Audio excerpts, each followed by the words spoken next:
now. A man suspected of killing 18 people in a shooting in the US state of Maine has been found dead after a 3-day manhunt.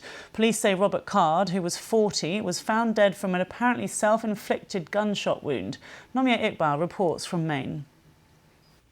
For days, the killer of 18 people, gunned down whilst on a night out, was untraceable. 40-year-old Army reservist Robert Card was being hunted by police. They searched by air, land and sea for the man described as armed and dangerous. Last night, his fate was confirmed. Like many people, I'm breathing a sigh of relief tonight, knowing that Robert Card is no longer a threat to anyone.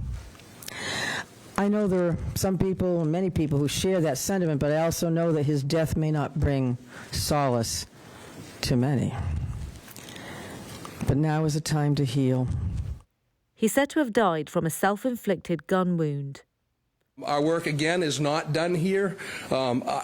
I was very elated tonight when I got the call from Commissioner Sauschuck advising me of the revelation of what took place and that Mr. Card is deceased and no longer a threat to our community or any other community.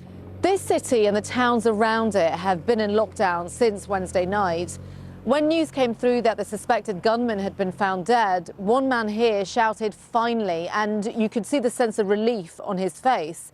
He said the community could now rest easy. But Card's actions leave behind a city destroyed and families with never-ending grief. Arthur Strout was murdered while playing pool in a bar. His wife is struggling to explain what happened to their 13-year-old daughter. Maine has loose gun control laws. She wants that changed. We're not doing better if things like this keep happening. We need, as a community, to think about these things and think about how we need to change them so the families that are going through this, nobody else has to go through it again. Another shooting now scars America, and in a state that was considered one of the safer places in the country. President Biden has once again called on Congress to get tougher and stricter on guns. Nomia Iqbal, BBC News, Maine. Well, our correspondent Shingai Nyoka is in Lewiston, and she described the sense of relief in the town that the manhunt was now over. You could tell just the atmosphere in that City Hall briefing was so different from what it has been over the last couple of days. There were smiles, the officials were hugging each other, and then that announcement, a very stark announcement by Janet Mills, Maine's governor. And in her opening statement, she said, Maine police located Robert Card and he is dead.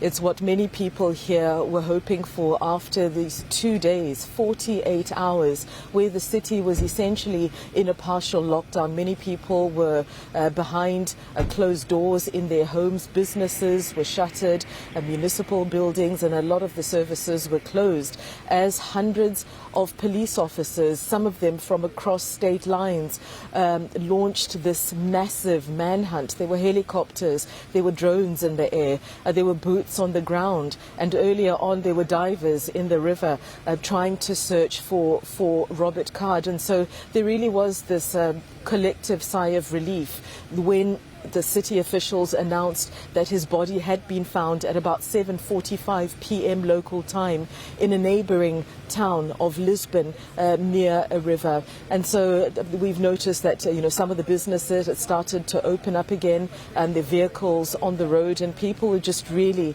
relieved that this has come to an end. But I think there was also an acknowledgement that the city can now move forward, but that the community is still in grief. But now that the shelter in place has been lifted, the community can start to meet and console each other in this collective grief.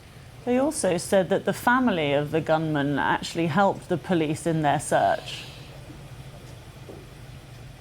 Yes, the police officer said that even before they had made the announcement that Robert Card's body had been found, they called the president to inform him. They also called the families of the victims, but said that Robert Card's family was also called, and there was a reminder there that they are also going through their own loss and through their own trauma. This is a really small community, 40 or so thousand people. Many people knew Robert Card. They said that he could be seen in this town as he came back from hunting, smoking his cigarette. Everybody here almost knew somebody that was linked to this tragedy, and this briefing was really an acknowledgement of that.